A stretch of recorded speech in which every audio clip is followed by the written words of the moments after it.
ഈശംശയ്ക്ക് സ്തുതിയായിരിക്കട്ടെ. എന്നെയും എൻ്റെ കുടുംബത്തിനും പ്രത്യക്ഷീണത്തിൻ്റെ സാക്ഷിയാക്കിയ അമ്മ മാതാവിനും തിരുക്കുമാരനും ഒരുപാട് നന്ദി. എൻ്റെ പേര് അനറ്റ് ജോയ്. ഞാൻ തൃശ്ശൂർ ജില്ലയിലെ വരാക്കര ഇടവകയിൽ നിന്ന് വരുന്നു. ഇതെൻ്റെ അമ്മ സ്മിത ജോയ്. ഇതെൻ്റെ അനീത്തി അനാമിയ ജോയ്. 2.5 വർഷമായിട്ട് ഞാനും എൻ്റെ അനീത്തിയും ജർമ്മനിയിലേക്ക് പോകാൻ വേണ്ടി ശ്രമിച്ചുകൊണ്ടിരിക്കുകയായിരുന്നു. ഓരോവിധ തടസ്സങ്ങൾ ഞങ്ങൾക്കത് പോകാൻ പറ്റുന്നുണ്ടായിരുന്നില്ല. ഇൻ്റർവ്യൂകളൊന്നും ഞങ്ങൾക്ക് ലഭിക്കുന്നുണ്ടായിരുന്നില്ല. ഞങ്ങൾ ഉടമ്പടി ധ്യാനത്തിലും ഡെയിലി ബ്രെഡിലും ഇത് പറഞ്ഞ് പ്രാർത്ഥിക്കുമായിരുന്നു. അപ്പോൾ ഞങ്ങൾക്കൊരു ഇൻ്റർവ്യൂ ലഭിച്ചു. അതിൽ ഞങ്ങൾ വിശുദ്ധ തൈലവും കാശുരൂപവും പിടിച്ച് ഇൻ്റർവ്യൂ അറ്റൻഡ് ചെയ്തു. മോക്ക് ഇൻ്റർവ്യൂവിലൊക്കെ അവർ പറയണതിനല്ല ഞാൻ ഉത്തരം പറഞ്ഞുകൊണ്ടിരുന്നായിരുന്നത്. പക്ഷേ ഒറിജിനലായിട്ടുള്ള ഇൻ്റർവ്യൂ വന്നപ്പോൾ ഞാൻ പറയണത് അവർക്കും അവർ പറയണത് എനിക്കും മനസ്സിലായി. ഒരാഴ്ച കഴിഞ്ഞപ്പോൾ ഇൻ്റർവ്യൂ പാസ്സായി എന്ന് പറഞ്ഞിട്ട് മെയിൽ വന്നു. അത് കഴിഞ്ഞ് ഈ ജനുവരി 19 വിസയ്ക്ക് ഡേറ്റ് എടുത്തു. അപ്പോഴും വിശുദ്ധ തൈലവും കാശുരൂപവും ഉപയോഗിച്ചാണ് ഞാൻ ഇൻ്റർവ്യൂവിന് പോയത്. എനിക്ക് നല്ല ടെൻഷൻ ഉണ്ടായിരുന്നു. കാരണം എൻ്റെ എല്ലാ സർട്ടിഫിക്കറ്റിലും ഓരോ അഡ്രസ്സുകളായിരുന്നു, ഒന്നിലുള്ളതല്ല മറ്റൊന്നിൽ. അപ്പോൾ എനിക്ക് നല്ല ടെൻഷൻ ഉണ്ടായിരുന്നു. എന്നാലും മാതാവിനെ പിടിച്ച് ഞാൻ അങ്ങോട്ട് പോയി. അത് കഴിഞ്ഞ് ജനുവരി 31 ആയപ്പോഴത്തേനും എൻ്റെ അനീത്തിക്ക് വിസ ഡിസ്പാച്ചായി എന്ന് പറഞ്ഞിട്ട് മെയിൽ വന്നു. എനിക്കെപ്പോഴും വന്നിട്ടുണ്ടായിരുന്നില്ല. ഫെബ്രുവരി കഴിഞ്ഞു. അപ്പോഴും എൻ്റെ കൂടെ ഇൻ്റർവ്യൂവിനുണ്ടായിരുന്ന എല്ലാവർക്കും വിസ വന്നു, എനിക്ക് മാത്രം വന്നില്ല. അപ്പം ഞാൻ മാതാവിനോട് ഈശോയോട് കുറേ പരാതി പറഞ്ഞു. എന്നെ അത്ര ഇഷ്ടമില്ലാത്തതുകൊണ്ടല്ലേ എനിക്ക് മാത്രം വരാത്ത. ഞാൻ ആദ്യമേ പറഞ്ഞിട്ടുണ്ടായിരുന്നതല്ല എൻ്റെ കയ്യിൽ എല്ലാ അഡ്രസ്സും വ്യത്യാസമാണ്, നീ വിചാരിച്ചാൽ തന്നെ എനിക്കത് കിട്ടുള്ളൂ എന്ന് ഞാൻ പറഞ്ഞിട്ടുണ്ടായിരുന്നു. എന്നിട്ടും എനിക്ക് വന്നില്ല. ഞാനപ്പോൾ എന്നും ഇങ്ങനെ പരാതി പറിച്ചില്ല, എനിക്കതെന്താ വരാത്തതെന്ന് വെച്ചിട്ട്. പിന്നെ ഞാൻ വിചാരിച്ചു ഇനി ഞാൻ പറയണില്ല, എൻ്റെ ഹിതല്ല ദൈവത്തിൻ്റെ ഹിതം നിറവേറട്ടെ എന്ന് ഞാൻ പറഞ്ഞ് പ്രാർത്ഥിച്ചു തുടങ്ങി. പിന്നെ ഒരു ദിവസം എനിക്ക് രാത്രിയിൽ ജോസഫ് അച്ഛൻ സ്വപ്നത്തിൽ വന്നു. ഒരു വലിയ മല കയറാനായിട്ട് ഒരുപാട് പേര്, എന്നേക്കാൾ വയസ്സായവരും അപ്പാപ്പന്മാരും അമ്മമാരൊക്കെ കയറുന്നുണ്ട്, എനിക്ക് മാത്രം കയറാൻ പറ്റണില്ല. അപ്പോൾ ഞാനൊരു സ്ഥലത്ത് ഇങ്ങനെ കയറാൻ പറ്റാണ്ട്. അപ്പോൾ ജോസഫ് അച്ഛൻ എൻ്റെ അടുത്ത് വന്നിട്ട് പറഞ്ഞു, നീ ഉടമ്പടി കറക്റ്റായിട്ട് പാലിക്കുന്നുണ്ടോ എന്ന് ചോദിച്ചു. അപ്പോൾ ഞാൻ പറഞ്ഞു ഇല്ല, അതുകൊണ്ടാണ് നിനക്ക് കയറാൻ പറ്റാത്തതെന്ന് പറഞ്ഞു. പിന്നെ ഞാൻ കുറച്ചും കൂടെ ഉടമ്പടിയിൽ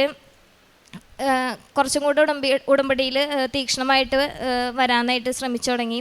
ഡെയിലി പള്ളിയിൽ പോയി തുടങ്ങി. പ്രത്യക്ഷീകരണ പ്രാർത്ഥന കറക്റ്റ് സമയത്ത് ചൊല്ലി തുടങ്ങി. അങ്ങനെയൊക്കെ ഞാൻ മുന്നോട്ട് പോയി. അത് കഴിഞ്ഞ് കഴിഞ്ഞ ചൊവ്വാഴ്ച ഞങ്ങൾ ധ്യാനം കൂടിയോണ്ടിരിക്കലേ എനിക്ക് മെയിൽ വന്നു, എന്തോ ഒരു ഡോക്യുമെൻ്റ് മിസ്സായി എന്ന് പറഞ്ഞിട്ട്. ഈ ഏപ്രിൽ 1 ഞങ്ങൾക്ക് ക്ലാസ് തുടങ്ങും. അപ്പം 31 ഞങ്ങൾക്ക് ഇവിടെ നിന്ന് പോകണം. എനിക്കിപ്പോഴും വിസ വന്നിട്ടില്ല. എനിക്ക് വരാത്തതുകൊണ്ട് ഇവളും ടിക്കറ്റ് എടുത്തിട്ടുണ്ടായിരുന്നില്ല.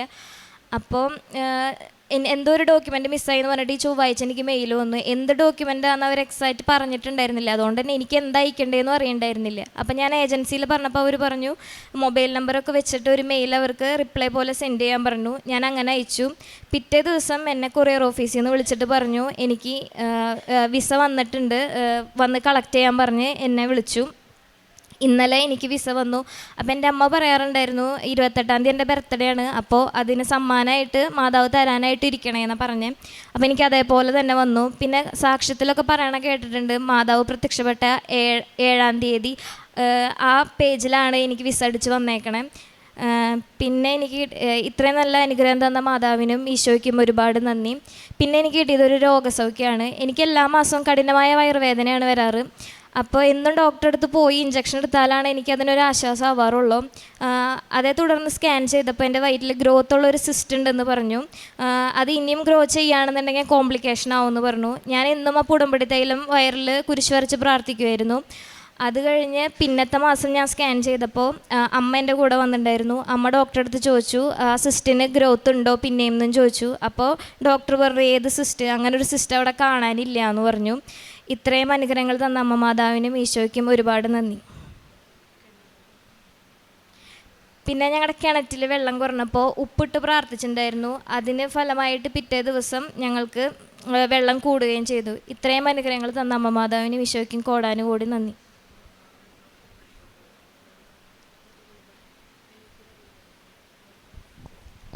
കാരുണ്യപ്രവൃത്തികളായിട്ട് എന്നും ഞങ്ങളൊരു ഓൾഡ് ഏജ് ഹോമിൽ പോവാറുണ്ട്. ഞങ്ങളെക്കൊണ്ട് പറ്റണ സഹായം അവരൊക്കെ ചെയ്യാറുണ്ട്, ഫുഡ് കൊടുക്കാറുണ്ട്. പിന്നെ പൈസയ്ക്ക് ബുദ്ധിമുട്ടുള്ള ഒരു കുട്ടീനെ പഠിക്കാൻ പൈസ കൊടുത്ത് സഹായിച്ചു. ഒരു ചേച്ചിക്ക് കല്യാണത്തിന് പൈസയ്ക്ക് തടസ്സം വന്നപ്പോൾ ഞങ്ങളെക്കൊണ്ട് പറ്റണ പൈസ കൊടുത്ത് സഹായിച്ചു. ഒരു ചേച്ചിക്ക് വീട് പണിയാൻ പൈസയ്ക്ക് കുറച്ച് തടസ്സം വന്നപ്പോൾ ഞങ്ങളെക്കൊണ്ട് പറ്റണ പൈസ ആൾക്കും കൊടുത്ത് സഹായിച്ചു.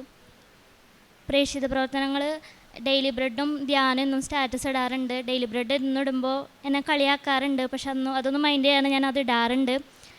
പിന്നെ പത്രങ്ങളൊക്കെ റെയിൽവേ സ്റ്റേഷനിലും ബസ് സ്റ്റാൻഡിലാണ് കൊണ്ട് കൊടുക്കാറ്. ഞങ്ങൾക്ക് തന്ന ഈ ചെറുതും വലുതുമായി എല്ലാ അനുഗ്രഹങ്ങൾക്കും നന്ദി പറയുന്നു. ഞങ്ങൾ കാരുണ്യ പ്രവർത്തികളായിട്ട് ഞങ്ങളൊരു ദിവസം തൃശ്ശൂർ ടൗണിൽ പള്ളിയുടെ സൈഡിൽ കൂടെ നടക്കുമ്പോൾ ഒരു അമ്മയും മകനും പപ്പടം വിൽക്കുകയായിരുന്നു. അത് ഒരു 2-3 വയസ്സിനിടയിലുള്ളൊരു മകനായിരുന്നു. അപ്പോൾ ആ മകൻ ഇങ്ങനെ വിശന്നിരിക്കണ പോലെ എനിക്ക് തോന്നി. അപ്പം ഞാൻ ആ ചേച്ചിയുടെ അടുത്ത് ചെന്ന് ചോദിച്ചു, എന്തേലും കഴിച്ചോ എന്ന് ചോദിച്ചു. അപ്പോൾ പറഞ്ഞു ഭക്ഷണം കഴിച്ചു എന്ന് പറഞ്ഞു. അപ്പോൾ ചേച്ചി പപ്പടം മേടിക്കുമെന്ന് പറഞ്ഞു. അപ്പോൾ ഞാൻ പറഞ്ഞു, മോളെ ചേച്ചിക്ക് പപ്പടം വേണ്ട എന്ന് പറഞ്ഞ് ഞാൻ കുറച്ച് പൈസ ആ കുട്ടിക്ക് കൊടുത്തു. അപ്പോൾ ആ കുട്ടി എന്നോട് പറഞ്ഞു, ചേച്ചി എനിക്ക് റെൻറ്റ് കൊടുക്കേണ്ട ദിവസമാണ്, റെൻറ്റിന് കൊടുക്കാൻ എനിക്ക് പൈസ ഇല്ല എന്ന് പറഞ്ഞു. അപ്പം ഞാൻ എൻ്റെ കയ്യിലുള്ളത് ആദ്യമൊക്കെ എനിക്കോ ഇല്ല, അപ്പോൾ പിന്നെ എങ്ങനെ ഞാൻ കൊടുക്കണേന്ന് കരുതി ഞാനങ്ങനെ വലിയ എമൗണ്ടൊന്നും ആർക്കും കൊടുക്കാറുണ്ടായിരുന്നില്ല. അപ്പം ഞാൻ ആ കുട്ടി അങ്ങനെ പറഞ്ഞപ്പോൾ ആ കുട്ടിക്ക് റെൻറ്റിനുള്ള പൈസ ഞാൻ കൊടുത്തു. അപ്പോൾ ഇപ്പോൾ എനിക്ക് അങ്ങനെ മറ്റുള്ളവർക്ക് കൊടുക്കാനായാലും എൻ്റെ കയ്യിലുണ്ടോ ഇല്ലയെന്ന് ഞാൻ നോക്കാറില്ല. ആർക്കായാലും അങ്ങനെ ചെയ്യാനുള്ളൊരു മനസ്സ് എനിക്ക് വന്നിട്ടുണ്ട്. പിന്നെ ഒത്തിരി അനുഗ്രഹങ്ങൾ ഞങ്ങളുടെ ജീവിതത്തിൽ നടന്നിട്ടുണ്ട്. മോളിപ്പോൾ വിസയുടെ കാര്യം പറഞ്ഞു, അത് വളരെ ലാഘവത്തോടു കൂടിയാണ് അവൾ പറഞ്ഞത്. പക്ഷേ ഈ 3 വർഷം ഞങ്ങൾ ഒത്തിരി വിഷമം അനുഭവിച്ചിട്ടാണ് ഇന്നലെ ആ വിസ ഞങ്ങളുടെ കയ്യിൽ പറ്റിയത്. അപ്പം മാതാവിന് ഒത്തിരി കൊടാനുകൂടി നന്ദി പറയുന്നു, അമ്മയ്ക്കും തിരുക്കുമാരനും.